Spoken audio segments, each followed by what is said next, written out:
I'm Andy Agathangelo, the founder of the Transparency Task Force. This is our first event of 2023, the first of many. We're planning to run lots of events this year.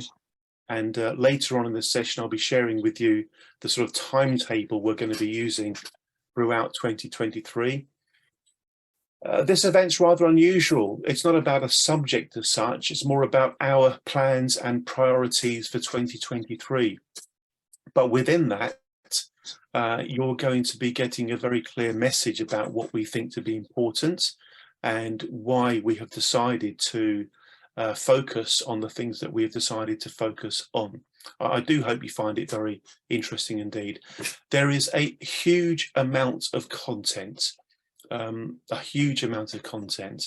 going to be referring to lots and lots of slides, but we're going to be making those slides available, so don't worry if you miss any of the detail. I'll be running through them all very, very quickly, because what I want to do is to kind of take stock at various stages throughout the session and invite people to come forward with their comments, questions, ideas, and so on. So I'm going to try to make it as reasonably interactive as possible. It's the second year that we've done this. We had a TTF plans and priorities for 2022 session in January of last year, and it really did help the year to get off to a good start. We ended up building a really strong consensus about what TTF should be focusing on. And as a consequence, the success of last year's idea, we're running it in the same format this year.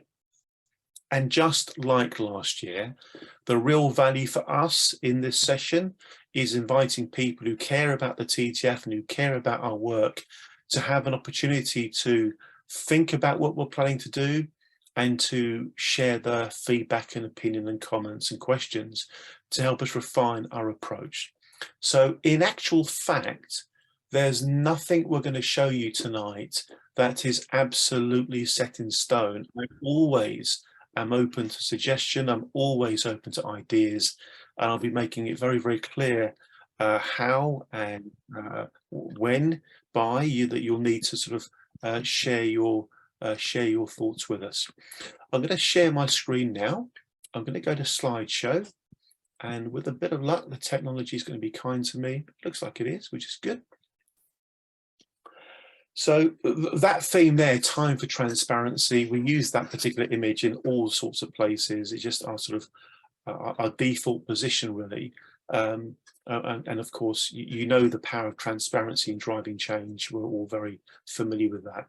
Now, the first few slides are essentially quite introductory. Most of you here are familiar with the Transparency Task Force, but we do have a few newcomers, including a few people from the press who may not be that familiar with what we're all about. If at any stage you've got a comment or a question, please don't hesitate to raise your hand, preferably digitally. If you just raise your hand physically, I may not see you. So if you want to come in at any point, raise your hand digitally using the icon in Zoom to enable you to do that. So here we go, folks. Here we go. It's going to be pretty fast and furious, so brace for that. And remember, don't worry if you miss any of the detail, because we will be circulating the slides. So here we go. The Transparency Task Force, it is a certified social enterprise. Our mission currently, keyword currently, our mission currently is to promote ongoing reform of the financial services sector so that it serves society better. The reason I've emphasized currently is we're toying with the idea of changing the mission statement, evolving it from where it is now, and I'll come back to that towards the end of the session. The Transparency Task Force is far, far more than just a talking shop. We're here to make a difference. We're here to make real change happen. And our strategy for driving change is, as you can see, to bring together the thinking of two groups of people. Those with a sense of passion and purpose for the change that we want to see, and those with the power and the position to make change possible. That second group, of course, includes politicians, policymakers, and regulators. Without people changing the rules that the game of financial services is played by, we can't really make a difference. Justice Louis Brandeis In 1914, he wrote that book, Other People's Money and How the Bankers Use It. And it was in that book that he coined the idea of sunlight is the best disinfectant. And in so many ways, the concept of the Transparency Task Force is built around Justice Louis Brandeis's idea that sunlight is the best disinfectant. If you drag things out of the shadows and get them in the light, it will improve conduct, it will improve behavior. The reverse of sunlight is the best disinfectant. A reverse way of saying the same thing is to say that dirty deeds are done in the dark. The dirty deeds are done in the dark. I'm sure we all understand the general message there. Brandeis's phrase brings forth the question, what needs disinfectant? If sunlight is the best disinfectant, well, what is it we are attempting to disinfect? And you'll see on the screen here, we're making reference to Violation Tracker UK. Eleanor, who's with Violation Tracker, has just joined the session, so I'm particularly pleased that she's joined in time to see this slide. What needs disinfecting? The evidence shows there to be a plethora of problems that need sorting in the financial services sector. And you've only got to look at the data within Violation Tracker UK to become absolutely convinced of that, if you aren't already. So let me now show you the data that I'm referring to. You may have seen this before. I don't make any apologies for showing you something you may have seen previously, because it really is so powerful. You know, it's so powerful. Before Violation Tracker, I had to kind of go around in the belief that there was something particularly bad about the way the financial services sector works. But since Violation Tracker, both in the US and the UK version, I've been able to point at hard evidence. So Violation Tracker is simply a database, as it says here. It's a tool for researching corporate regulatory infringements in the UK. We'll circulate a slide, a link to this, just in case you haven't seen it before. But the key point being the search I'm about to show you. If you click on Other Summaries, and if you then click on Parent Industry Totals, what you're going to see is a list of the different industries ranked by how bad they are. To be slightly more specific, when I say how bad they are, I mean how much they've been fined by various regulatory authorities since the year 2010. Now, I've worked in the financial sector since the age of 22, which is obviously, you know, many, many years ago. And I can honestly tell you, ladies and gentlemen, that there's so many reasons to believe that the financial services industry should not be anywhere near the top of that list of naughty industries. And I say that because if you think about it, the financial sector is built on the idea that it can be trusted. If you take trust out of financial services, there is nothing left. All you've got is agreements between different people to do different things. If you do this, I'll do that. If you pay this much money in, I'll pay that much money out. It's just built on the idea that people can believe each other. My word is my bond and all that. So my point is that the financial industry should not be anywhere near the top of the naughty list. But the data tells us something rather different. If we click on that list, you'll see here that the financial services sector is actually the worst behaving industry of all. The worst behaving industry of all. Financial services, there it is at the top of the naughty list. But look at the number. Look at the pound sign number here. What is that? That's 5 billion.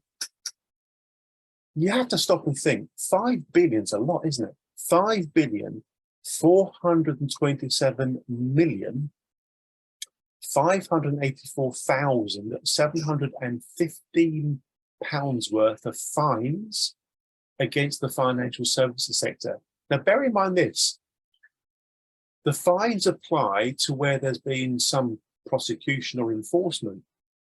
So it would be reasonably straightforward to assume that actually things are probably worse than that. You know, if they haven't been caught, they won't have been fined. It shouldn't be anywhere near the top of the list, should it?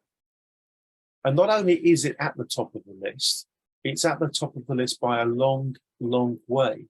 Aerospace, 1.5 billion. Telecoms, 1.2. Utilities, just under 1. So if you look at the difference between the worst offender, financial services, and the second worst offender, there's a massive, massive gap there. If this was a horse race, yeah, financial services wins the race by such a long way that people would think, you know, this horse has been drugged or nobbled. So financial services would appear to be exceptionally bad. Not only is it the worst, it's worse by such a long way that you really have to say to yourself, there's a problem there. But the problem is actually worse than that, because if you then click in the database to look at the 10 worst offenders, you get these household names, NatWest, Barclays, Lloyds, household names, massive fines against them. But then when you scroll down the list, you start to see a pattern. And what you're seeing here, folks, is a list of the individual cases ranked by size of fine. So Credit Suisse has the honour of being ironic, the honour of being the worst offending fine against it.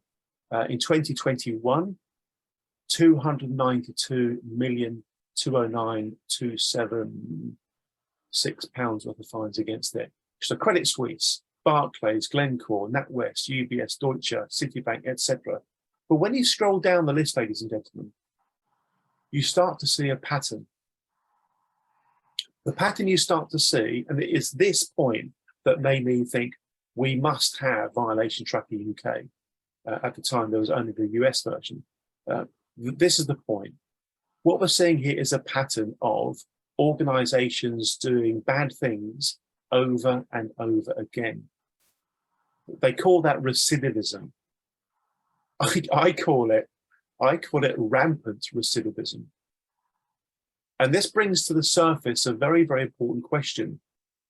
Are these organizations bothered? I know that might sound daft, but are these organizations actually bothered about being caught doing the wrong thing? You'd think that if they were bothered, they'd stop misbehaving. And it also brings to the surface the question, is the fundamental approach to governing the industry flawed?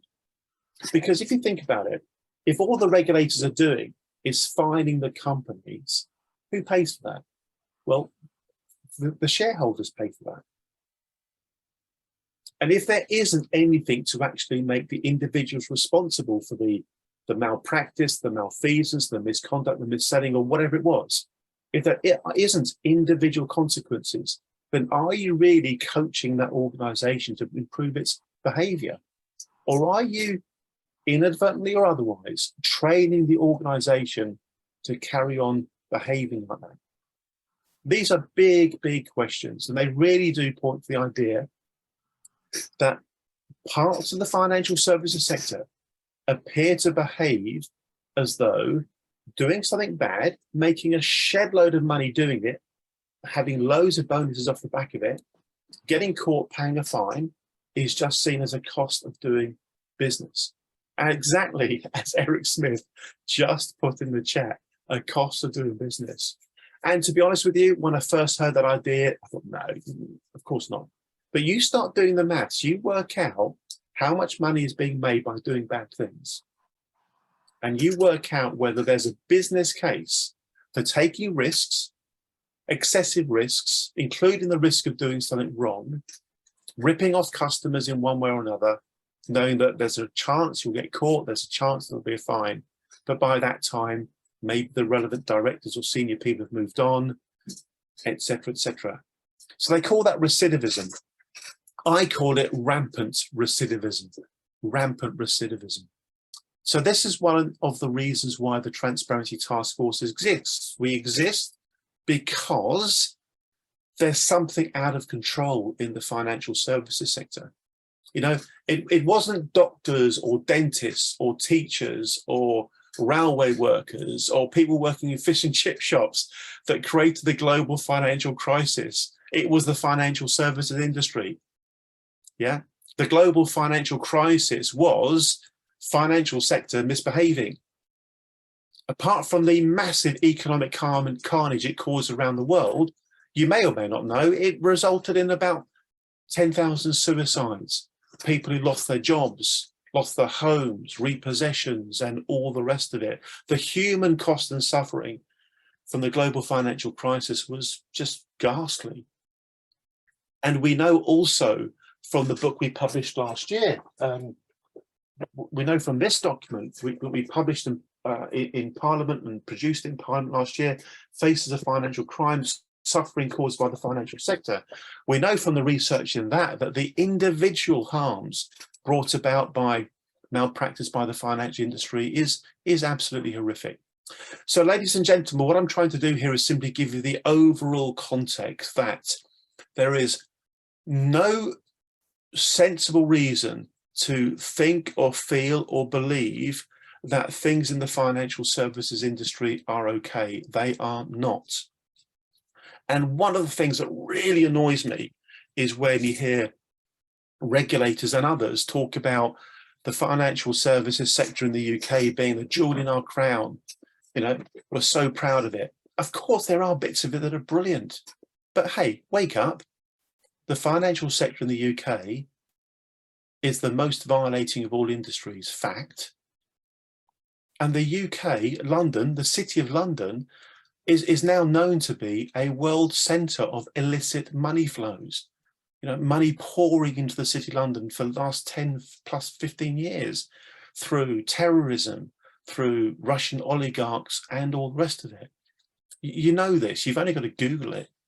Yeah, there was a reporter that used to report on the mafia. I'll find a link to the article. He ended up basically concluding that, you know, the worst gangsters in the world was the City of London. The corruption feeding into the City of London is horrific. So the key point is this: there's something wrong.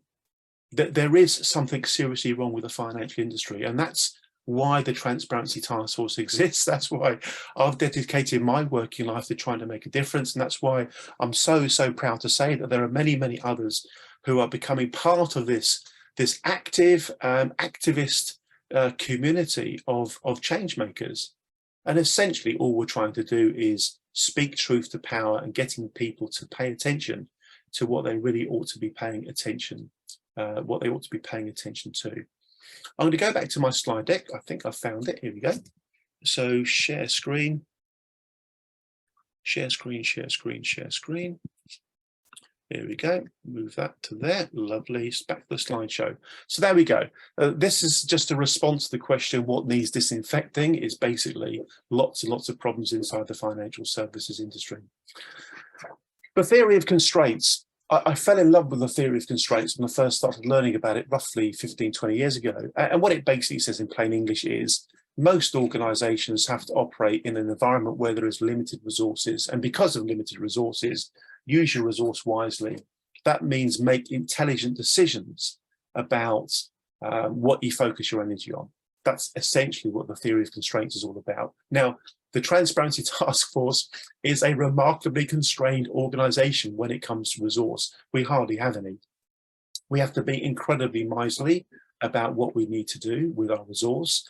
And that means having to say no to things. Now, for those of you that came to this session last year, you'll know that I had to kind of make myself start saying no to stuff, because until then I just wasn't doing it. We're getting better and better at prioritizing our work, and that's a big part of the message you're going to be hearing tonight. We've got some very specific aims. First of all, I want to share what we're planning to do in 2023. I want to get your feedback and absorb your ideas to improve our planning. We're then going to publish the kind of finalized plan. Please let me have your considered ideas by Friday, 20th of January, roughly midday. So as I say, we'll circulate the slides, have a good look at them and ask yourself, how could the Transparency Task Force be even more effective in 2023?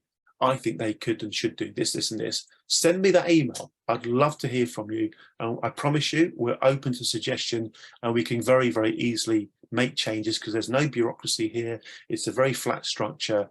And if you say something that's great, I'll be delighted to absorb it.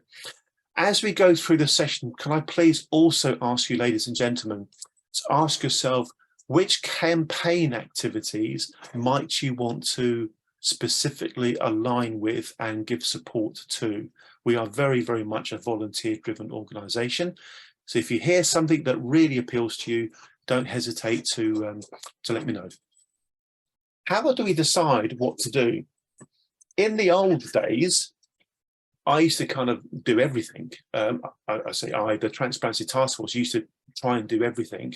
Last year, we changed, as I mentioned. We applied a kind of decision-making process around what we do. And what I'm going to do now is simply share with you that kind of model. It's pretty straightforward, actually. It's a 3x3 matrix. The horizontal axis is levels of harm caused by the problem. L is low, M is moderate, H is high, low, moderate, or high. So if something's causing a lot of harm, it's up there somewhere. And obviously, if it's not causing much harm, there's no reason for us to really pay any attention to it. The scarcity of organisations acting on the problem is the horizontal axis. This one's a bit tricky to explain. There are some issues where there are loads and loads of organisations doing stuff to deal with the problem. So what can the Transparency Task Force really do to add value by being the 182nd organisation doing something about that? Not a lot. Not a lot. There are loads of issues that are like that. For example, in very, very general terms, climate change, massive topic, fully 100% supportive. But there are hundreds, maybe even thousands of organisations doing a superb job campaigning around those issues. And frankly, many of them will do a much better job than TTF ever could. So as a topic, that is on the low scale in terms of scarcity of organisations acting on the problem. What we're looking for is high scarcity. In other words, very few organisations doing it. So if you take those two axes into account, level of harm and how scarce are the number of organisations dealing with it, what we're looking for is the top right-hand corner. That's where we could really make a difference if we believe we can drive meaningful change. So the top right-hand corner is where we want to put our energies, where there's loads of harm and nobody else is doing anything. And just outside that kind of range, we've got the maybe area, and the rest of it is the no area. Hope that's all clear. If you follow that logic, we end up with this diagram here. It's the same axes.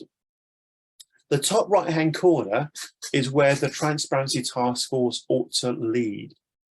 It's where there are very few organisations, or perhaps even no other organisation, doing what we want to do to fix the problem that we want to fix. Outside the where Transparency Task Force lead box, there's the we want to partner or collaborate zone. And we've also got the follow and support zone. And underneath that, we've basically got observe and ignore. So I hope this makes a bit of sense. The model I'm showing you just is a way of explaining our rationale behind what we ought to be focusing our attention on. And that's an important point, because there's nobody telling me what to do. Yeah, the Transparency Task Force isn't a servant to any organisation. We're not doing a job for anybody else. We're doing what we want to do because we want to do it. And we therefore want to make sure we're doing what we want to do. And that's why this model is pretty important to us. In plain English, we end up with these four kind of test questions. What's the level of harm being caused? Obviously, if it's high, we're potentially interested. What's the scarcity of organisations doing something about that problem? If it's high, we're potentially interested. And what's the size of our capability to make a difference? If it's a lot, we're interested.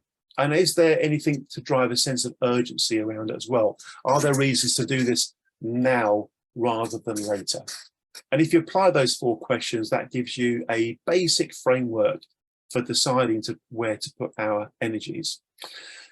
In very, very simple, plain English, having gone through that exercise, we end up with this conclusion. Regulatory failure is in the top right-hand corner. Regulatory failure. Regulatory failure does result in very, very high levels of harm.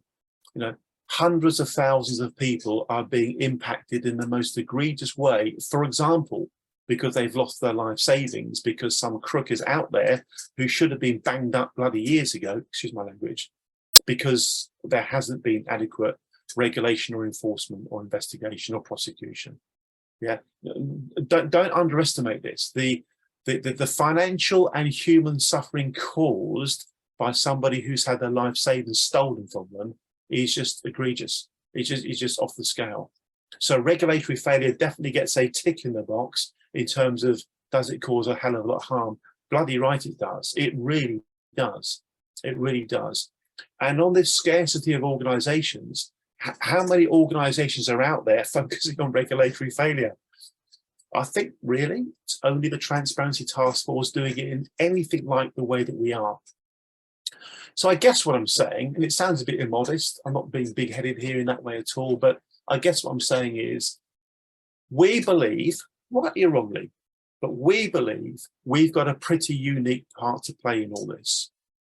We want to focus lots of our time and attention on the general issue of regulatory failure.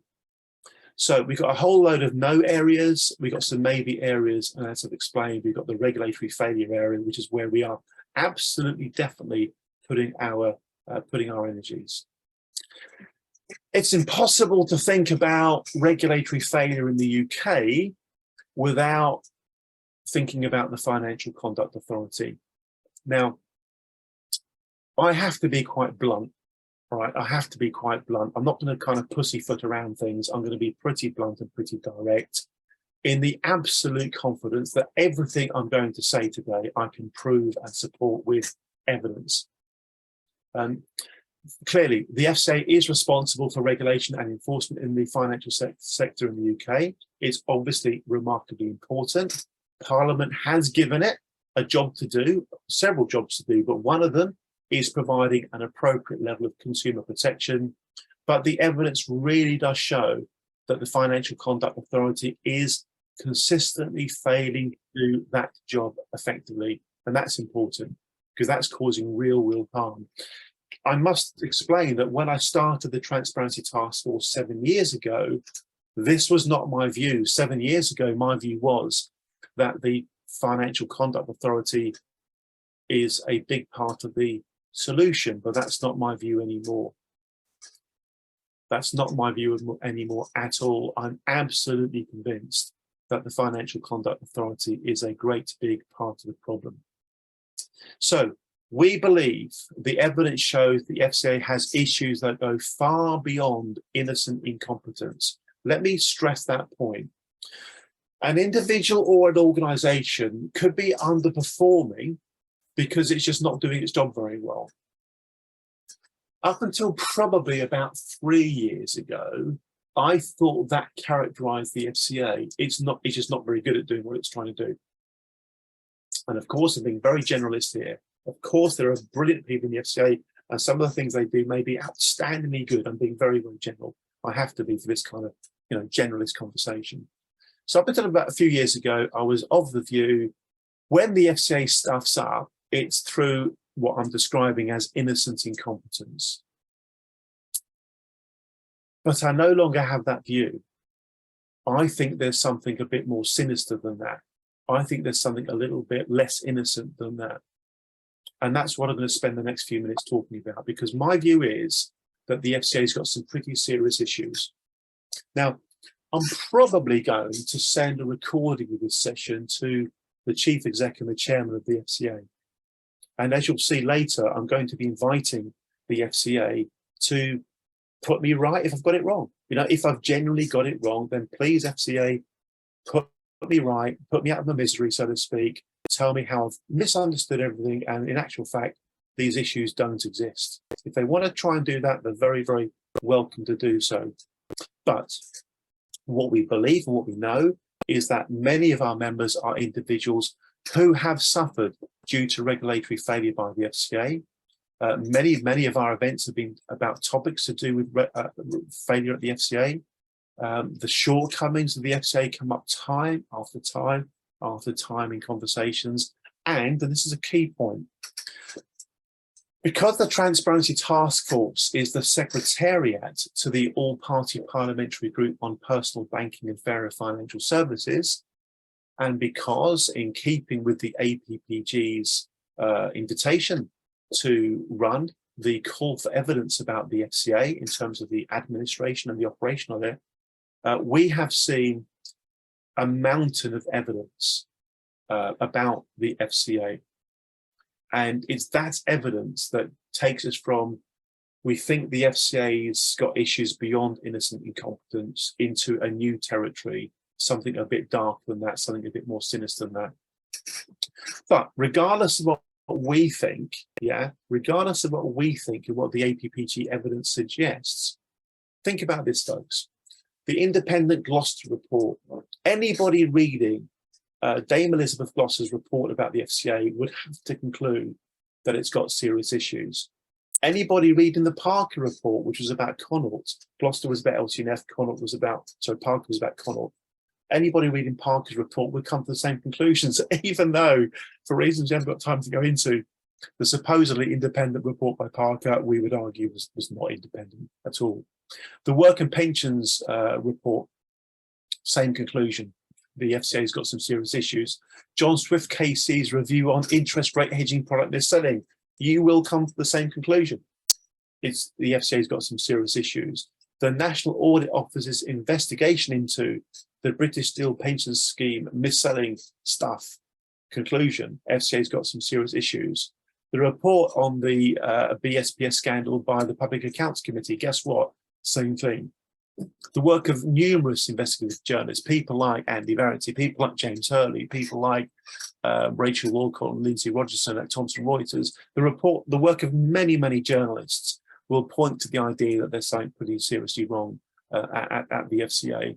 And of course, I've already mentioned it, the submissions, over 170 written submissions about the call for evidence about the FCA will help you come to exactly the same conclusion. So what we're saying is that there is damning evidence getting into the open. In addition to everything I've described so far, remember, the Transparency Task Force has run dozens and dozens of events which either directly or indirectly are about the sub-performance, the non-optimal performance, the ineffective performance of the FCA. There's a long list of those events that we run there, and there's a long list of these events that we run here, and there's some more here. Now, bearing in mind, folks, the Transparency Task Force never, ever, ever, ever set out to be focused on the Financial Conduct Authority. That was not our intention. We've evolved in this direction because the evidence has taken us there. And I hope that's all quite clear. So, on balance, what does the evidence show? The evidence shows very simply that most objectively minded people who evaluate the mountain of damning evidence about the FCA that is now coming to the service would come to a similar conclusion to us, which is that there's something seriously wrong with the FCA.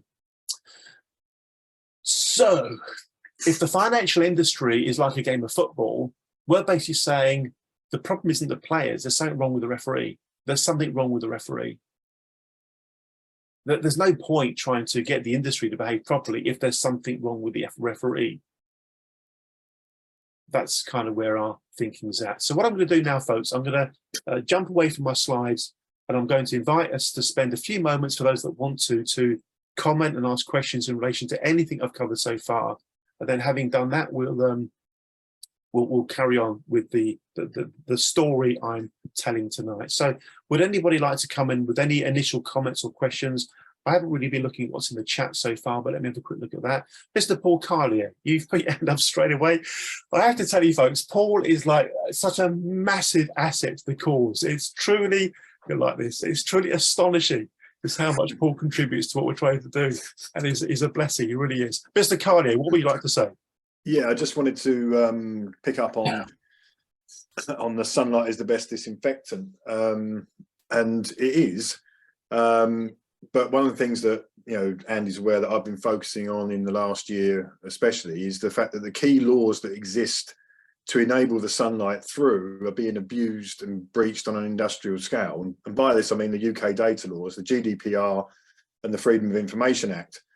And whilst it's not necessarily unexpected that firms would abuse these laws, you know, on the scale that they do, even I'm staggered by the scale to which they're doing it. I mean, and they're not even trying to hide it. It's just blatant abuse.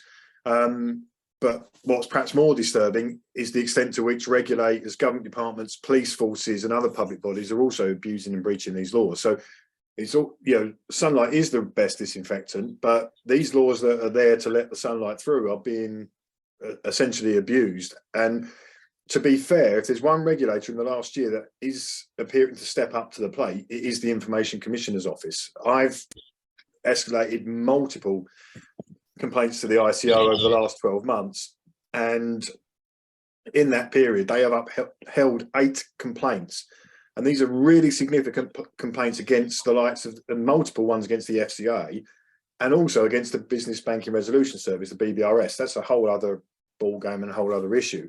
But, you know, what we've seen is in industrial scale withholding of information, you know, so in response to DSARs, you know, you have a right to this information, but they're withholding it and not even trying to be subtle about it, and applying certain exemptions that they know don't exist. And in response to freedom of information requests, the Freedom of Information Act exists so that we can hold public bodies accountable for what they do and what they say.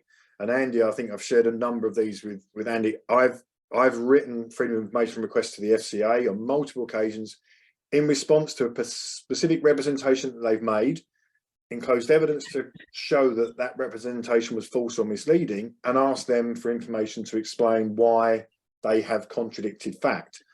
And I've now got over 20 requests that they've responded to, and of that nature, applying an exemption, refusing to disclose it on the basis that they're vexatious. You know, now these are all with the ICO, and they are exploring them and investigating them. But, you know, this is, if you are challenging something they've said, and you've given evidence to show how what they've said is false and or misleading, the purpose of the act is to allow you to question them.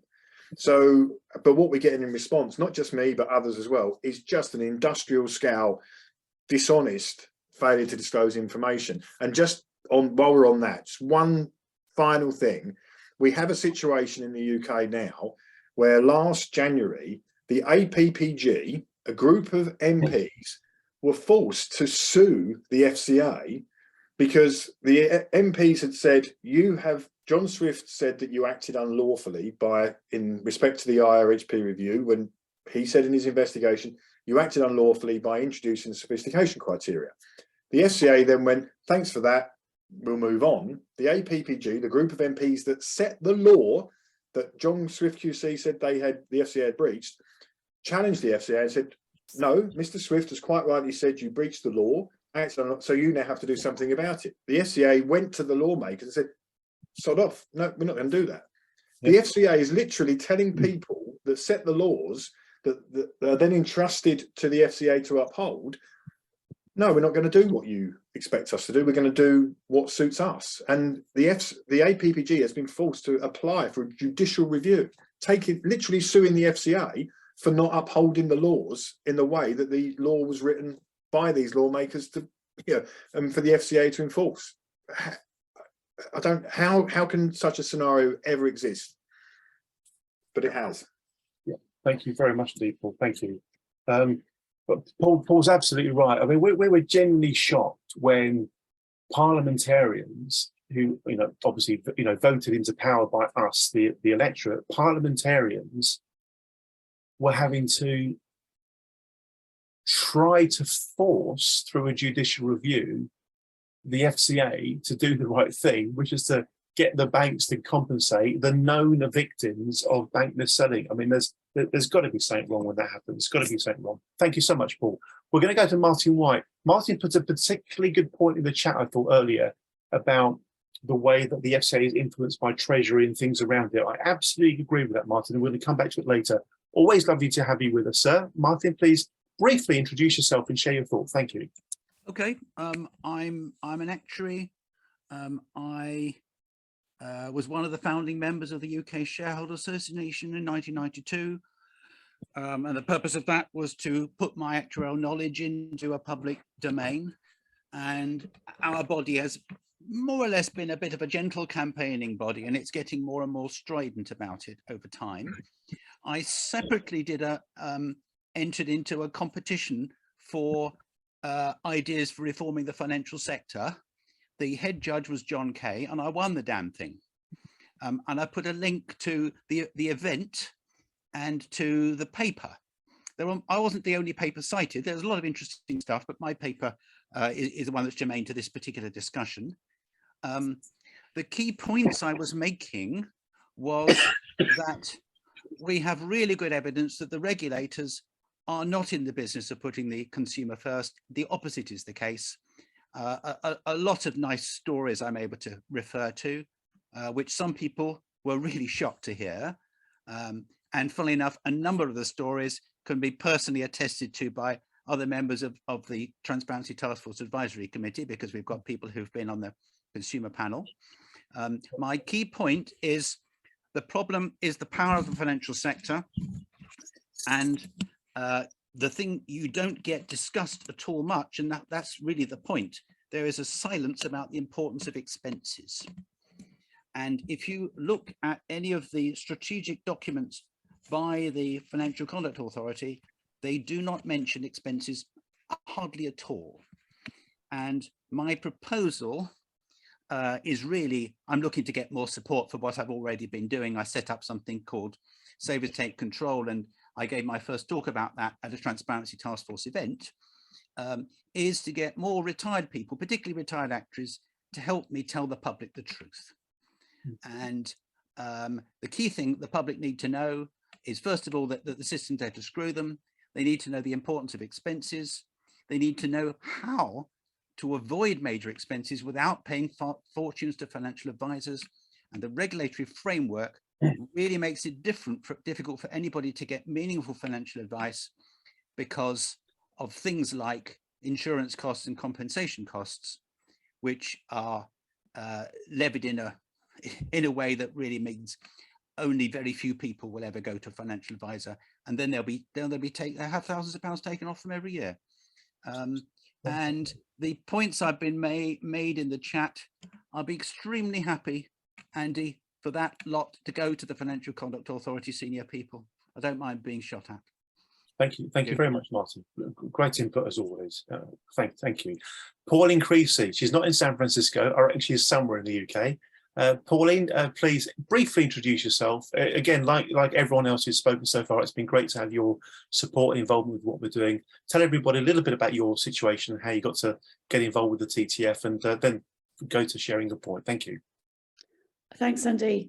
Yeah, I'm the leader of the Premier FX Liquidation Committee, and we were one of the big success stories in that we actually managed to get our money back. We've managed to persuade the FCA to do an investigation and to account for themselves. I don't think they wanted to do it, but we ran a campaign with over 50 MPs, and it took 4 years to actually get our money back. But the good news is we did get our money back. It was a payment services FX Ponzi scheme scam by a payments firm that had been fully authorized and registered with the FCA for over 8 years and had banked with Barclays for 12 years. And if you ever want to do some reading about how the FCA approach these things along the lines of what Andy's been talking about in his presentation, and Paul mentioned it too, in fact, the two previous speakers did, is have a look at their final reports on the Premier FX fraud. It just says final report on Premier FX and final report on Barclays Bank in the case of Premier FX, because they're very revealing. They're not particularly long, they're about 50 pages each, but it's very revealing in how the FCA approach things and how they want to protect what they do, and indeed how they want to protect the banks. Barclays was required to repay the victims, but the FCA exonerated them from any crime and nobody, unfortunately, was prosecuted. Nobody was removed from Barclays for what they did. Clearly, the firm could not have done what they did without inside help. So it goes on. So if you just fancy reading that, it's not complicated reports, but it's very revealing about the character of the FCA and the culture. So the actual points I wanted to make was a couple of comments and then just a question, if I may, Andy. I think you may have read it already, but Jeremy Hunt, the Chancellor, wrote to Nikhil Rathi, the head of the FCA, on the 22nd of December, 2022. And it would be good to read that letter. It's about 30 pages. You can skim through it. And he's basically saying what he thinks the priorities of the FCA are. And I think it'd be useful to read that if we're going to write, or if Andy's going to write on behalf of us all to Nikhil, to have a good read of that. And perhaps we should, some of us who are interested, come back and have a discussion about it, because he basically says they're doing a very good job. And I think as the previous speaker mentioned, sorry, I think it was Martin, we need to include the Treasury in all of this, because I think they have a big influence in how the FCA culture has evolved. They have a very big influence on what goes on in the FCA and what investigations it gets involved in. And indeed, it obviously has huge influence and a huge relationship with the City of London. So there was just that point. I wanted to then say, I would actually want to include, we're obviously been zooming in on the FCA a lot, and I think they're quite paranoid, I have to say, about both my group and I know about Andy's group, and about relationships that we have, and they will be listening to this YouTube video and reading all kinds of things into it. I think it's a great idea that we try to encourage a relationship with Nick Hill and his top team. Andy did a great job during last year in inviting, I think it was last year or 2021, in inviting them along. And I think if we could try and get something like that set up on a quarterly basis, I think it would be really great, because they can then share what it is that they're worried about, what we're doing, and vice versa, and perhaps just have some openness and transparency as we're aiming to do. I think that would be a really great thing, rather than throwing knives at each other in the dark, or whatever it is that people think we're doing. So I think we ought to include also the Bank of England as a major regulator. Inflation's out of control. How did it get so out of control? I'm an economist, but I'm still in the dark about how the Bank of England lost control. And I think, all our regulators actually need to be more transparent, including the payment systems regulator and the Prudential as well. The FCA, obviously, because they're supposedly consumer or public facing, we have more dealings with them, but we shouldn't forget that there are other regulators that they have to work with who I think play a role in how the FCA carry out their role. Yeah. Just going back to Jeremy Hunt's letter, there was very little mention. It did mention that consumers and the public, protecting public interest and protecting consumers was a key principle, and then proceeded to say virtually nothing about it ever again. And I think, again, that's very revealing. It's something we've come across before. And I think we need to keep, pointing to that and saying, well, where actually is the consumer protection, and is it comprehensive enough? There's been a lot of stress on the FCA only provides adequate consumer protection, and that hasn't really been defined or accepted by the public. And I think we need to do something about that. Finally, somebody put into the chat that the FCA is a private limited company, which is how it's described legally, but it is in fact a quasi-governmental organisation doing a public protection role with not clear accountability to the country or to the public. It's supposed to be responsible to Parliament, but in fact it reports to Parliament through the Treasury. So once again, you have a very close relationship with the Treasury, and a huge amount of information is constantly concealed. We never really know what goes on. And I think it would be absolutely excellent if the FCA did present its full expenditure along with the other regulators, I would say annually, maybe even quarterly. Finally, my question to you, Andy, is I'd really appreciate knowing where we are on the APPG, because they were having a look at how effective the FCA were. There's been a big call for evidence. Have the MPs actually started doing their inquiry or seeking to get further information? So first of all, thanks, Pauline, for everything you've shared. It's all been very interesting and very helpful indeed. Pauline, we think the call for evidence on the FCA that the APPG has been carrying out is going to be a significant milestone. The call for evidence report It's planned to be published before the end of this quarter. And when it does, we hope it gets a great deal of attention. There's never been anything like that exercise done before, where ordinary people's views about the FCA are being aggregated and gathered and analysed in the way that they have. We've got a remarkably competent group of people working on the recommendations from it. So I think you'll be very pleased with what the output's going to be. So it's all happening, Pauline. It's a huge piece of work. It's a massive piece of work. And I think we're all going to be very proud of it when it's done. So fingers crossed, I think you're going to be delighted. Thanks, Pauline. Thank you. Cheers. Thank you very much. We're going to go to Richard. I'm assuming it's Richard. Richard, please introduce yourself, take yourself off mute, and as briefly and succinctly as you can, share your thoughts. Thank you. Are you on mute? Yeah, you need to take yourself off mute. Richard, that's it. Can you hear me now? Yes, perfect. Can you hear me? Yes. Okay, right. My name is Richard Loxton, and I'm preparing a case to present to Bath Magistrates Council, County Court on the 25th of January, which shows that the Financial Ombudsman Service, who are so slightly contrary to all the other commentators, the Financial Conduct Authority is not a customer-facing organisation. It's not. Its job is to use an agricultural phrase, kick the arses of the services. The customer-facing organisation is the Financial Conduct Authority. Sorry, is the Financial Ombudsman Service.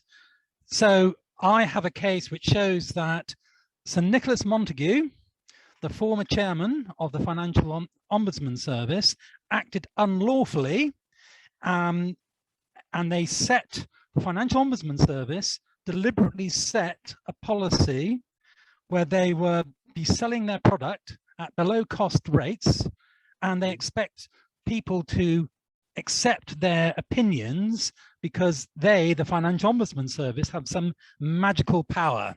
They just have to chant the slogan, we are the Financial Ombudsman Service, we have magical powers. And so getting back to your earlier slide of the top right hand corner, as far as I'm concerned, yes, that's what I personally am doing. And so yes, I have been ploughing my own furrow, whatever euphemism you wish to use, and absolutely that's what I'm trying to do. So as far as I'm concerned, the same law applies.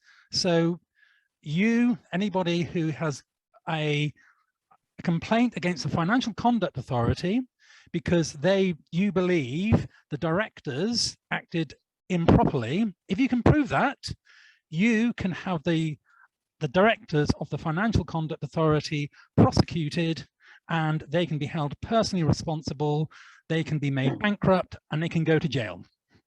Richard, thank you very much. That was very interesting indeed, and I've enjoyed the exchange of emails and the conversations we've been having in recent weeks. Richard, thank you very, very much indeed. Well, we're going to jump back to the slides now. I appreciate there was one or two others who wanted to come in. We'll come back to a Q&A session shortly. Let me just jump back to the slides and carry on with this this narrative about where we're focusing our energies. I hope you can see my slides again. So as you know, we came to the conclusion there's something seriously wrong with the FCA. The obvious thing to then ask is, okay, well, what is it? What is it that's seriously wrong with the FCA? I'm going to run through lots of slides very, very quickly. It really does have cultural and leadership issues that run very deep. It is captured. Again, repeating myself here, not everybody in the FCA is a problem. There really are many great people there doing a wonderful job. I'm talking in very, very general terms. It is captured, it is conflicted. That's damned obvious. The relationship it has with the City of London and the Treasury is just not going to ever mean it will do a good job of supporting society. It does seem to be rather confused about what its purpose and priorities are. Is it a cheerleader for the city, or is it there to regulate and protect customers from egregious conduct by banks, etc., etc., etc.? I won't go through all these, it's a long list. It's self-serving, it fails to make good use of the power that it's got, it doesn't respond properly to whistleblowing reports. There's a great big long list. I wish to stress once again that the vast majority of its employees are very good and highly capable people that want to do an important job well, but they are held back by the actual organisation itself. We've seen this time and time again, including having looked at the evidence from existing and former FCA employees themselves. Now, a counter to all of this could be the FCA. Well, yeah, we kind of agree. We read Gloucester, we read Parker, we read all the reports, we've agreed to do all the things we need to do to fix ourselves. And that's why we've got a transformation project on the go and we're fixing ourselves. Being blunt, the transformation project will never fix the FCA because the transformation project is being run by the FCA. You know, that Einstein saying, we cannot solve our problems with the same thinking we used to create them. We haven't got time to go into it right now, but there's loads of reasons to suggest that the FCA's transformation project is not going to deal with the fundamental conflict and cultural issues that are driving the performance of the FCA in the way that it is. That's absolutely clear. The transformation project's been going on for quite some time. If it was working, then what the FCA was saying today about Blackmore Bond would not be what the FCA is saying today about Blackmore Bond. We know that they are not yet comfortable with absorbing criticism about the performance and simply saying, we got it seriously wrong, we're really sorry, we'll put things right and please give us another chance. That's not what they're saying. They're busy trying to obfuscate around the idea that there's been a massive catastrophic regulatory failure. I said this earlier, I'm repeating it now. If the FCA genuinely believes any of our perceptions about it are wrong, we generally invite the FCA to disabuse us of any misunderstanding we have about them. Until then, we're going to carry on thinking what the evidence says we should think. So, given what we believe, it's obvious that the TTF should continue to criticise the FCA, to be that critical friend, continue to gather evidence about its failings, apply sunlight is the best disinfectant, and identify and do our best to deal with a long list of issues that will be our battlegrounds for the regulatory reform that is desperately needed. So, for all these evidence-based reasons, and I'm stressing this point, for all these evidence-based reasons, TTF's overarching theme for 2023 is going to be fixing the FCA. And I've got a horrible feeling that the TTF theme for 2024 is going to be fixing the FCA, and maybe 2025 too. You know, we're talking about turning around the juggernaut here from the outside, when we're not even piloting the ship. We're just, you know, individuals trying to make a difference. So that's kind of where our focus is. And that's why we've got the campaigns planned for 2023 that we have. We've got them in 3 groups. The first group, as you can see, is campaigns where TTF leads. That's where we're in the top right-hand corner. We'll then talk about where TTF is working with the APPG, and then we'll talk about where TTF is working with other organisations. All the detail will be shared. There's no need for me to go into it in any detail now. So, first of all, there's a huge piece of work we're involved with about amendments within the Financial Services and Markets Bill. 3 amendments that we think would actually be truly transformational. If the FCA was serious about wanting to be transformed, it would be campaigning for what we want, because it would transform the FCA. What do we want? We need increased scrutiny and accountability of the FCA. We need a duty of care, and we need removal of the FCA's immunity from civil liability. No time for detail, but if those 3 amendments were introduced and effectively absorbed into the Financial Services and Markets Bill, that would be truly transformational, because that would change, as Mark Bishop puts it so well, it would change the kind of the context of the incentives that are determining the behaviour that's going on. There's a massive problem with misleading advertising and retail effects. that's a continuing programme of activity for us. There's a massive problem in relation to compensation and justice for the victims of interest rate hedging product mis-selling. We call it RHP Gate, as in Watergate. And there's also a massive issue around the BBRS, the Business Banking Resolution Service, which, put it bluntly, we believe should be abolished and replaced with tribunals. There's another an initiative about the Rally for Better Financial Regulation, the Lowball Snowball project, which is all about helping to overturn the miscarriages of justice that ended up with innocent people being put in jail and individuals who should have been investigated not being investigated. That's a very long-running saga, and we're doing our bit to help that along. Transparency for pensions and investments. So roughly 18 years into the attempts by pro-consumer organisations such as Gina and Alan Miller's brilliant True and Fair campaign, the public, as Martin White was alluding to earlier, the public still don't know what they're being charged for having their pensions and investments being run by an organisation. That's fantastically inappropriate. We want that fixed. So that's a big ongoing campaign. Drawing attention to the human cost and suffering is a major issue. Those are all the ones where TTF is leading. We're doing those pretty much independently. These are the ones where we're working with the APPG. There is the all-party parliamentary group's call for evidence about the FCA. We've spoken about that at length. That's going to be a major, hopefully a major milestone. The second one is exposing the misrepresentation of APR.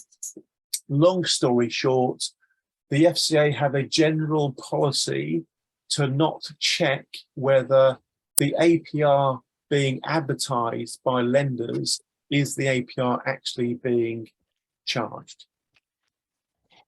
That's pretty problematic, and we're working collaboratively with the APPG and with an organisation called Debt Hacker to put that right. It needs to be put right because, frankly, people are being ripped off, and the FCA isn't policing that sector of the market properly in exactly the same way that the FCA isn't properly policing what's being advertised in the retail FX market.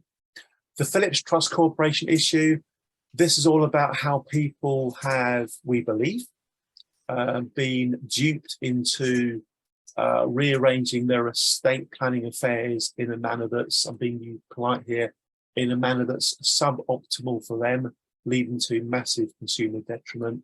One of the APPG's members is particularly focused on that, and we're working with the APPG to bring the evidence to the surface.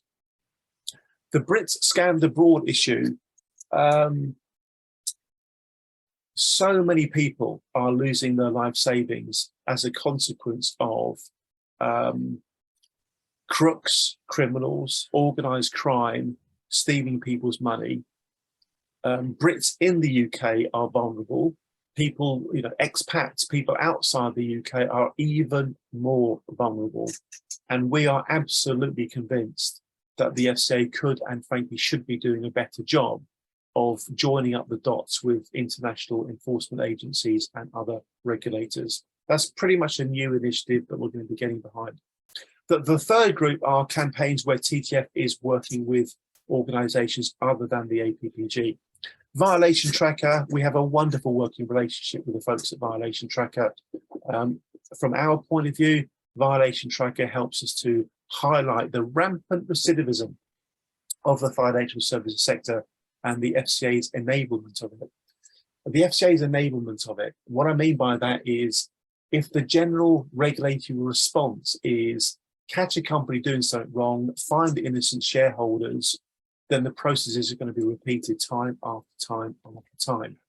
And as you can see, ladies and gentlemen, with each of these boxes, we've got a definition of the goal, a why we want to do it, and a how we plan to do it, and a next step. So we're reasonably organised about this.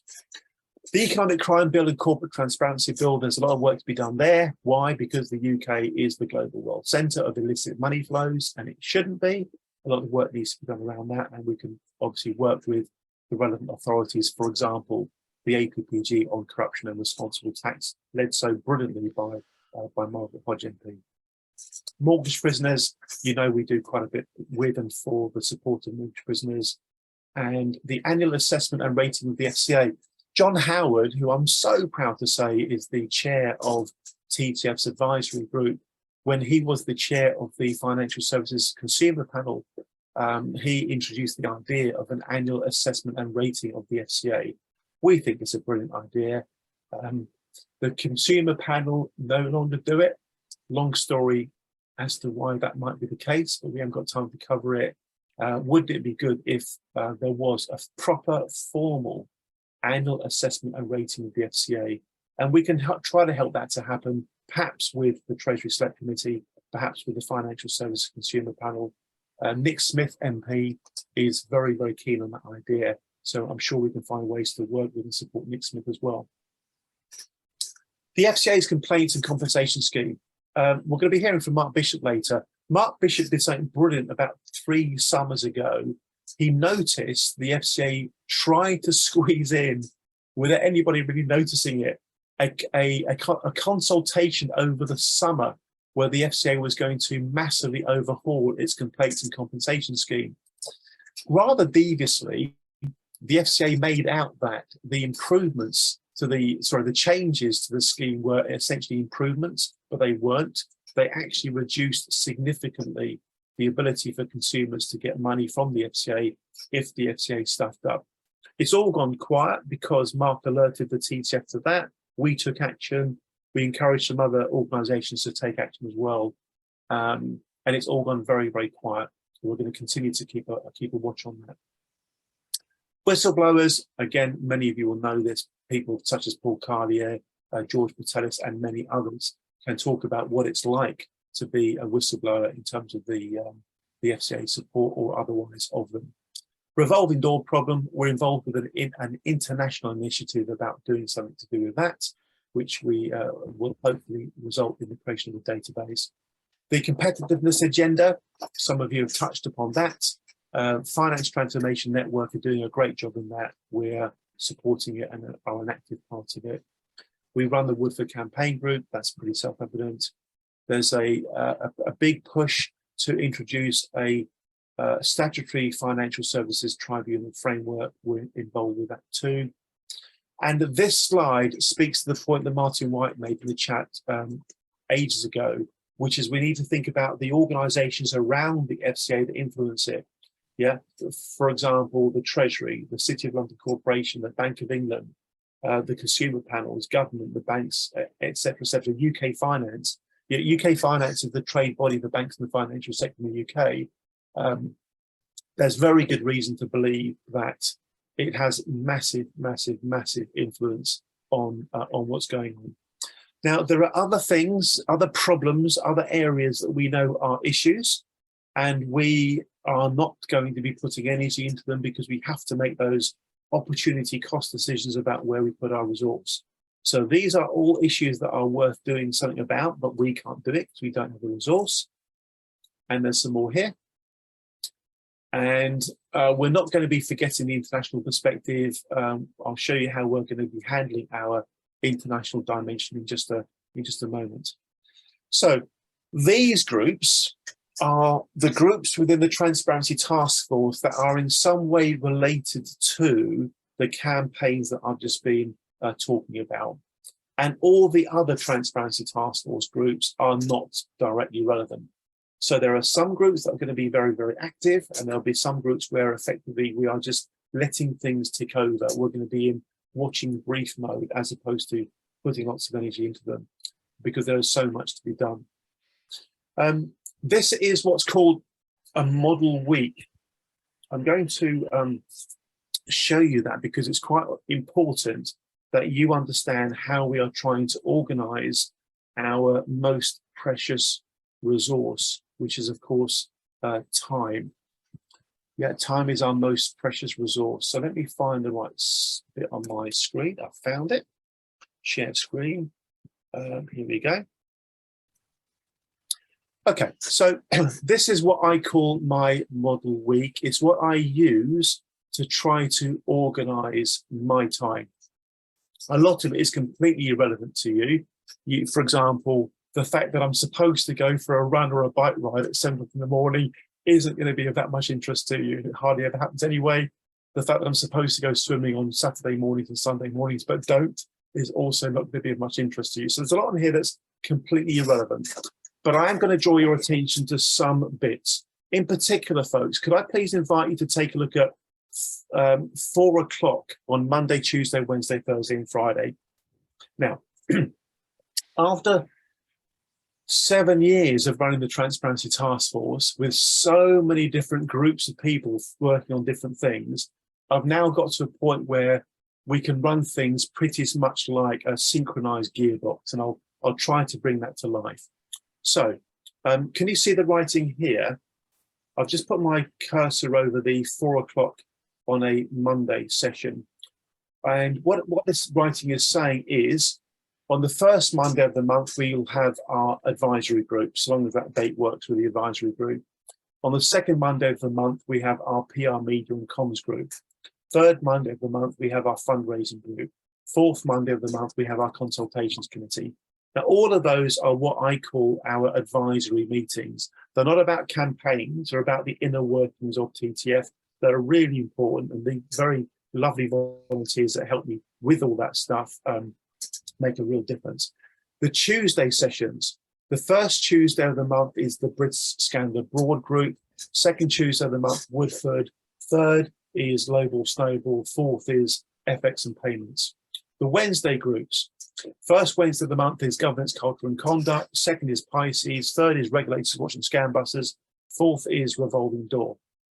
On the Thursdays, first Thursday of the month is the Western Hemisphere group. Let me explain. What is the Western Hemisphere? We've got members in 21 countries around the world. And of course, because of time zones, we have to find convenient time for people to talk. So we've divided the world, not northern and southern hemisphere, but Western and Eastern. So Western Hemisphere is Europe, USA, Canada. That's the Western Hemisphere, Europe, USA, Canada. So all of our members in Europe, USA, Canada, they'll have a monthly meeting on the first Thursday of the month at 4 p.m. UK time, which obviously works for people in Europe and USA and Canada. That's why that's there. The corresponding session for the Eastern Hemisphere people, which is our members in Australia and Asia, mostly Hong Kong and Singapore, the meeting for those people is on the Thursday at 8 a.m. But going back to Thursday afternoon, so first Thursday of the month, Western Hemisphere, then the unfair debt group, which is mostly mortgage prisoners, then violation tracker advisory board, then whistleblowing group. And on a Friday, we've got TTF training, which is a new initiative that we hope might generate some funds to TTF, a bit experimental, an RSA financial services network that we're getting off the ground, financial services tribunals, and pensions and investments. So that way we can basically engage with our membership as time efficiently as possible. I'm also going to draw your attention to these Zoom meetings. I've just agreed with Hattie Shoesmith, who works for Bob Blackman, the chair of the APPG, that the APPG meetings are going to be on the fourth Thursday of the month at 12 o'clock. But these Zoom meetings are basically going to be focused on parliamentarians, policymakers and regulators, journalists and heads of aligned organisations. This is part of a very deliberate evolution in our strategy that Mark Bishop's going to be talking about, where we're moving from campaigning to something more than just campaigning. The rest of it is just kind of operational detail, which I won't bore you with now, but I just want to explain to you that we've organised things such that we can have a lot of plate spinning and doing it hopefully reasonably well and in a manner that's going to put the energy and the resource where it needs to go in a synchronized manner so that we can be as effective with the very limited resource that we've got. Okay, I'm going to now get ready to pass to Mark, I think, and then we're going to be talking about the next couple of slides. Yes, indeed, we are. So Mark, I'm going to share my screen and I'd invite Mark Bishop to please introduce himself and then talk to the screen that's up now. So Mark, please go for it. Please introduce yourself and talk to the slide that's up. Thank you, Mark. Thank you. Thank you very much indeed, Andy. So for those of you who don't know me, a little potted biography. I came into financial services campaigning about 10.5 years ago because I was one of the investors in the Connaught Income Fund Series 1, which you may realise was a Ponzi-style fraud, albeit promoted by the financial services arm of what was then a FTSE 50 company, namely Capita PLC. It was also a spectacular regulatory failure case, as became clear pretty much immediately to the action group that I set up, the Connaught Action Group, when we started to investigate. And you may be aware that in December of 2020, the FCA published an external review, I wouldn't call it an independent one, by Raj Parker, which was very critical of the standards of regulation. Thereafter, I became aware, I suppose whenever you've seen news events of interest to you, you become sensitized to other news stories and even people talking, friends and, you know, extended kind of network of friends talking about things. You become aware of patterns of behavior and so on. And I became aware that there were many other cases like this, misconduct and regulatory failure, and started working with people who led other action groups, sharing information, best practice and ideas. And then about 3 years ago, I was introduced to Andy, just about the time that COVID came, in fact, and then kind of became very aware that Transparency Task Force was forging this amazing position as the kind of bringing together point and focus of all of these individual action groups, of individual consumers without action groups attached to them, of whistleblowers from the industry, and also of well-intentioned, good actors from the financial service industry that genuinely wanted to improve standards of conduct. I thought that's amazing because that's really what this sector needs more than anything else. And I will do what I can to help. And really what I've done in the last few years is to evolve a niche within Transparency Task Force, mostly looking at things like strategy. I have an MBA and I've worked in consulting, so this interests me, and also public affairs. And public affairs is really defined as the process of trying to influence public policy. So the things that Andy's talking about, strategy, are definitely of interest to me, and he and I kind of talk about these things from time to time. And really the next, I think it's 3 slides I'm going to talk about, are a little bit of a shift of kind of tone and emphasis compared to what Andy's been talking about so far. And it's something where we hope that we can bring you with us, because it is something a little bit different than you've maybe heard from us before. So Transparency Task Force, if you were to ask anybody what it is, they would probably say it's, after talking about the fact that it's about, trying to improve standards in the financial services sector, they would say that it's a membership-based campaigning organisation. And we are membership-based, and we will definitely remain membership-based. We will certainly remain a campaigning organisation, but I just want to talk about how we're evolving so that we're not only a campaigning organisation. So when people talk about campaigning, they often think of a person with a megaphone on a soapbox saying, "I demand change." And there is certainly a place for that, and we've done it very well, for example, in the Rally for Better Financial Regulation. But it doesn't always achieve the change that you want.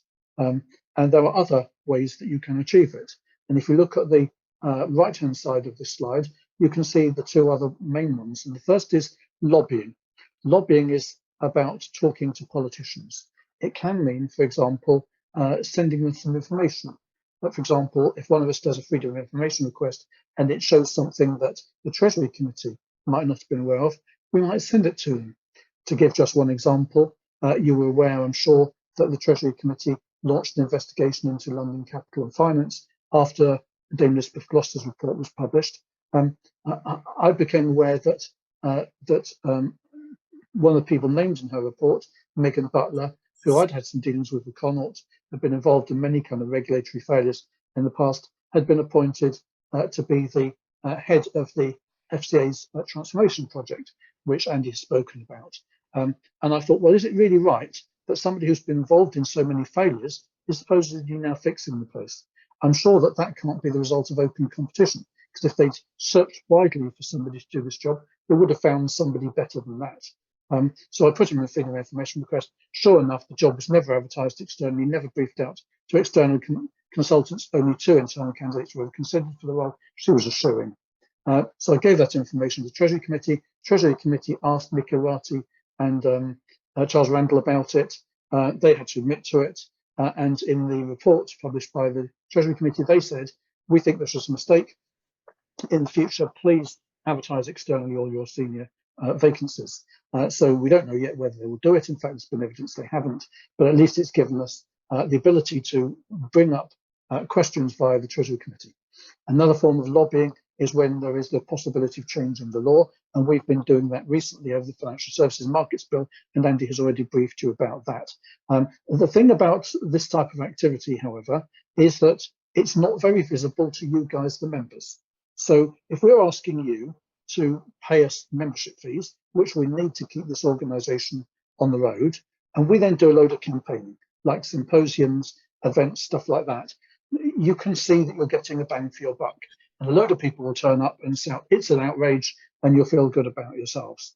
If we start lobbying, what will happen is we'll have, Andy and I, Zoom calls with MPs and with peers. We've probably had 50 of those, maybe more, about the amendments that we're proposing to Financial Services Markets Bill alone in the past 3 months. You know, it's one of the most important things we do, but it's not visible to you. So in a way, what we're asking you to do is to trust us.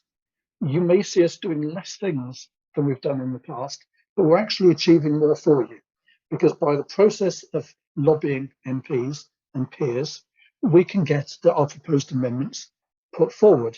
So, for example, Bob Blackman MP, who chairs the APPG that we are providing a secretariat for, he put forward our 3 amendments. And not only our 3 amendments, but Andy and I are kind of in a great rush on one kind of afternoon. Were involved in looking at the drafting of it put forward by the parliamentary clerks and suggesting changes to it. So we were that closely involved in the amendments, the wording of them. We're doing the same thing now in the Lords. So these are just small examples, but cumulatively, they are how we influence public policy. Because if the law requires the regulator to perform and behave in a certain way, then it becomes much harder for the regulator to protect bad actors in the industry, becomes much easier for it to assert itself when it wants to do so against those forces. The third one is lawfare. Lawfare is a kind of compound noun, if you like, created recently to talk about how political objectives can be pursued through the law. So as you know, and I think I just mentioned it, we were involved in encouraging people to donate to get to the crowd-funded threshold needed for the judicial review of the FCA's decision not to create a new redress scheme for IRHP redress victims, or RSP miscellaneous victims, and that judicial review has not yet been heard, but we think it will be significant because there's a very strong case. If we can basically bully the regulator into doing the right thing, great. If we have to go to court in order to get it to do the right thing, actually that's okay as well. So these are ways in which we try to create an environment in which there is greater pressure on the regulator to do the right thing. Next slide, please, Andy. Okay, thank you very much indeed. So this is a rhetorical question, but also one for debate later. Should we evolve our mission statement? Currently, the mission statement is to promote ongoing reform of the financial sector so that it serves society better. We are thinking about whether or not to try a different one, which is to fix the financial sector through reforming the regulatory framework that's supposed to govern it. So the idea here is, you know, Charlie Munger said, show me the incentives and I'll show you the behaviour. At the moment, the regulatory incentives favour some degree of misconduct, because actually, if you do something wrong as an individual within the regulated sector, particularly an individual who holds a senior position in a big firm such as a bank, nothing bad is going to happen to you. The FCA has your back. There may be a fine for your shareholders, but they weren't responsible for it. They didn't know it was happening. They wouldn't have been able to stop it if they had known. So if we believe if you can change the incentives through better regulation, you change the outcomes for consumers and small businesses. So we are wondering whether actually our greater focus on fixing regulation should be reflected in our mission. We're not going to make this statement change this year. We'll think about it for next year. Okay, next slide, please, Andy. Thank you, Paul. Okay, thank you. So, of course, Christmas has been and gone, but let's pretend it hasn't. So what is our wish list? Well, of course, we need your help. We need your help. There are a number of ways in which we need it, some very specific and some less so. The first thing is we need somebody who really understands the procedures in the House of Lords. So this could be somebody who's worked in Parliament, could be somebody who's worked for a peer, could have worked in the lobbying or public affairs type consultancy. People who really know the procedures in the House of Lords would be extremely valuable to us. The second thing is we really need somebody with significant PR experience, ideally in this sector, a firm or an individual who can help us to achieve fantastic PR around the publication of the report of the APPG on its call for evidence about the FCA. Pauline asked us about that earlier on. It will happen soon, but we're not there yet.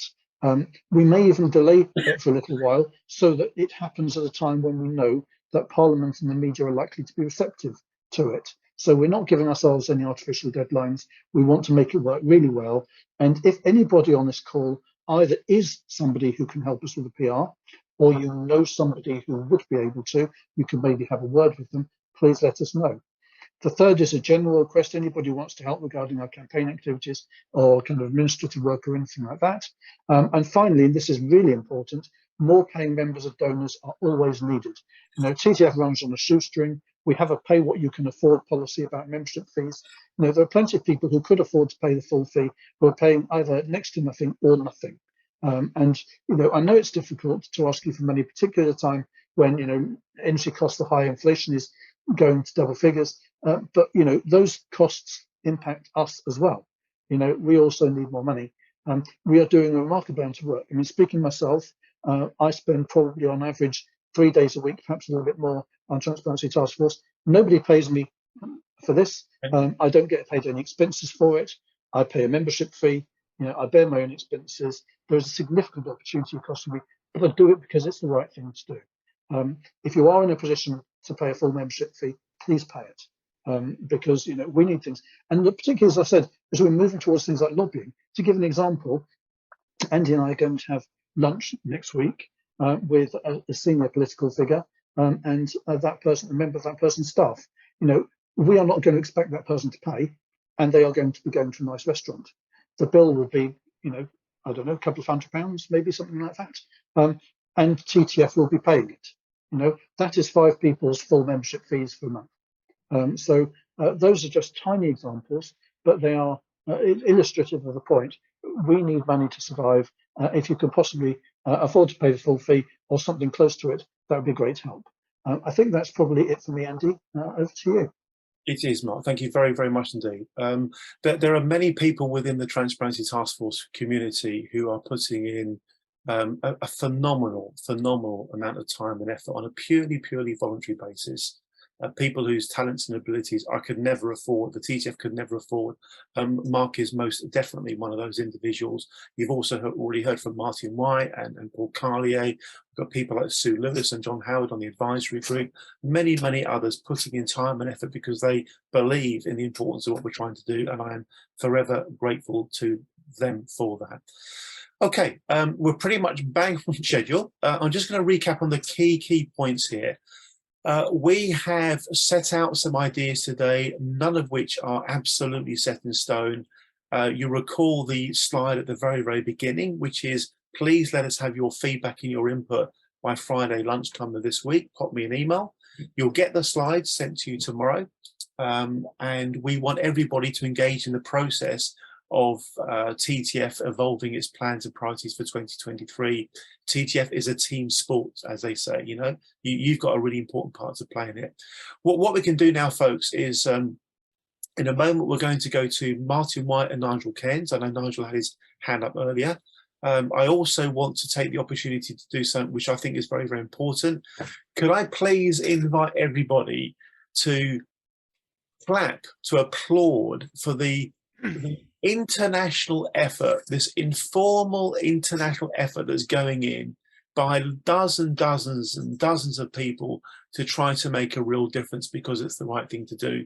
So please, let's take the opportunity, everybody, to give ourselves collectively a round of applause we're doing what we can to try to make the world a better place, because that is really, really, really what we're all about.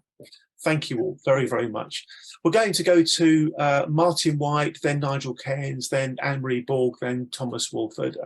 Mr. Martin White, to you first. Thank you. Okay, a couple of points came to me as I went through, inevitably, and that's your point of the thing. So that worked. In terms of campaigning for the FCA to change, I do believe that it's more than just the regulatory regime. I think facing up to the way in which incentives work in the world of business is a bloody big thing, but it needs to be thought about as a long-range important discussion. That's something that John Kay talks about, and I think it's very relevant, actually.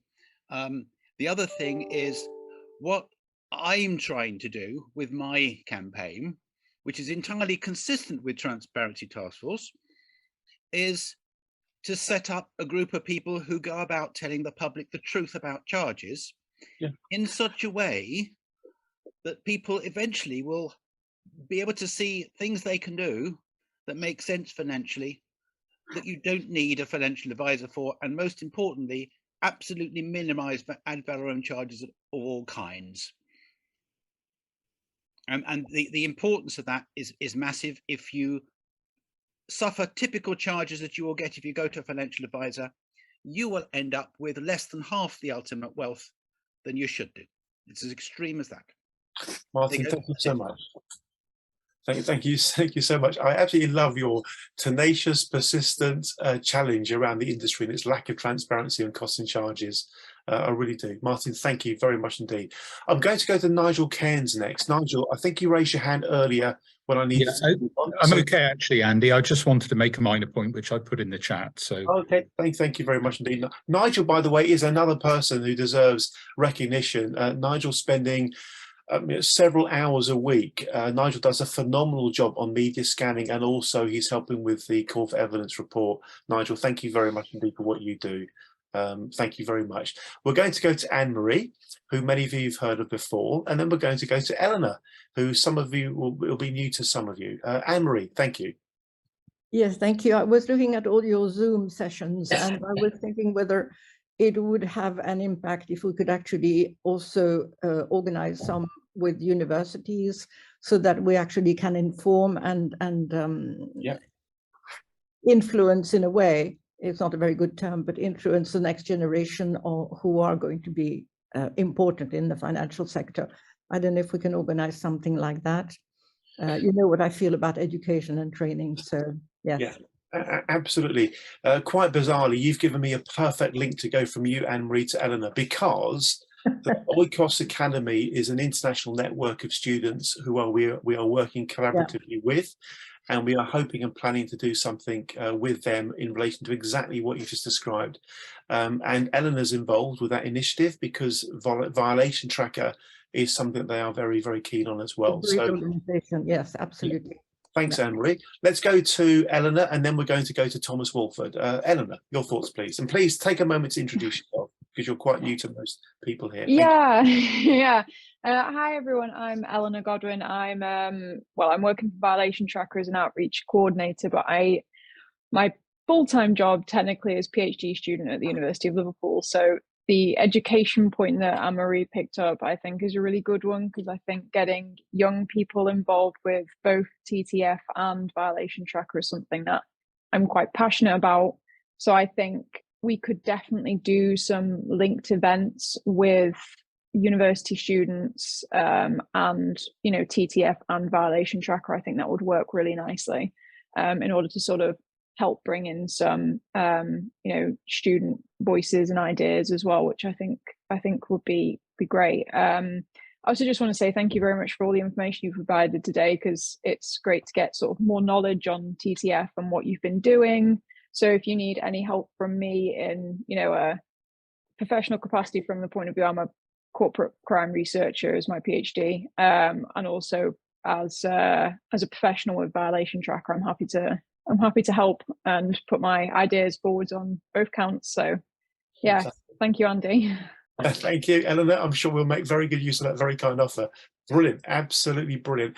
By the way, I forgot to mention, I gave a talk last week. Long story short, there are 5 universities, it might be 6, 5 or 6 universities in Yorkshire that have a really interesting violation tracker UK. I'll talk about that separately. It ties in precisely to the point that Anne-Marie was speaking about. Thank you very much indeed.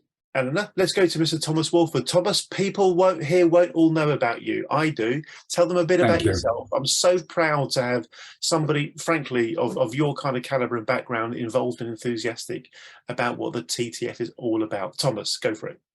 Thank you very much. My name is Thomas Wolford. I work for Expert Evidence. It is so important that these cases that you take up are organised and argued on firm principles. We are banking and financial experts at Expert Evidence and provide evidence in court if it goes to litigation. As Andy knows, we've been very involved in a lot of the historic cases, and both here and internationally, and have worked all the way from Singapore in the east through to Hawaii in the west. We are very keen to make certain that the right arguments are used and are correctly articulated. Thank you, Andy. Thank you, Thomas. And on several occasions, Thomas's rather expert legal insights have been rather useful, particularly in relation to 1 or 2 very high-profile international cases. Thomas, thank you, thank you, thank you, thank you. Okay, well, we're pretty much on the home straight now. It's been, from our point of view, it's been a really, really successful event. We asked for the opportunity to tell you about our plans and our priorities for 2023. We've done that. We've explained that we want you please to embrace the ideas we've shared today and to give feedback and suggestions for potential improvement. TTF is a team sport. We know we can do the best possible work when we find ways of working collaboratively. Does anybody else have anything else that they would like to share before we start bringing the session to a close? I'm going to go on gallery view just so I can see everybody. I think we're good. Can I just invite John Howard, who, as I've mentioned earlier, I'm very proud to have the chair of TTF's advisory group. John, if you wish, 1 or 2 quick comments from yourself, and then we'll bring the session to a close. Thank you. Oh, you're on. Andy, thank you very much indeed. Yeah, I'm sorry I was late. I've still got my coat on, look. Because I joined as quickly as possible. So I don't really think I've got much to contribute. I think I've heard some very interesting thoughts and points during the discussion so far. Eleanor, very interested to see your connection with the student body. That's great, and I think we ought to follow that up, but there's a number of other points as well. But I'll leave it there, Andy. I'm just thrilled to see so many people here with so many good ideas. Mark, thanks very much indeed for all your contributions as well. For sure. Thank you very much indeed. Thank you, John. Thank you, Mark. Thank you, Nigel. Thank you, Martin. Thank you, Pauline. Thank you, Anne-Marie. Thank you, everybody. Thank you, Eleanor. Thank you for everybody for being part of this rather unique community, this ragbag, this loose coalition of like-minded people. I don't think anybody could have sat down and designed what TTF is, because it's rather unusual in so many ways. And from my point of view, my kind of guiding principle is just to go with the energy that we've got. And there's a really good energy, there's a remarkably good energy, motivated to do the right thing for the right reasons. What I'm so proud about is our willingness to speak truth to power. You know, that takes a bit of guts and a bit of courage. You know, we're taking on some battles here that aren't going to be easy, that we may lose, we may get some scars, and we may get our knees grazed, etc., etc. But we're doing it anyway, because if we don't, nobody's doing it. And if nobody is doing it, things are just not going to get better. Not only will they not get better, they'll get worse. And as a father of 3 sons, and of course many of you are parents as well, you find yourself naturally taking a long-term view of things. I don't want my kids and grandkids to live in a society where the financial services sector exploits it rather than supports it. I don't want to live in a world where the revolving door problem, for example, continues to kind of contaminate the conduct of organisations. Ian Veach is also one of the important volunteers we have within our community. Ian's been doing an incredible job with the VIP Mind Map initiative, which is going to be morphing into a revolving door database. There's so much more to tell you about, folks. We just haven't got time to do it. All I'm saying really is, please bring what you've got, whatever your talents and abilities, please bring them to the community. We'll find a way for everybody to make a meaningful contribution. And that's what it's all about. On that note, folks, we'll wrap up. I wish you a very pleasant rest of your evening. Thank you very much. I feel we got 2023 off to a decent start because we're all working on this together, and that's the most we can possibly ask for. Thank you all. Good night. Thank you. Thank you. Thank you.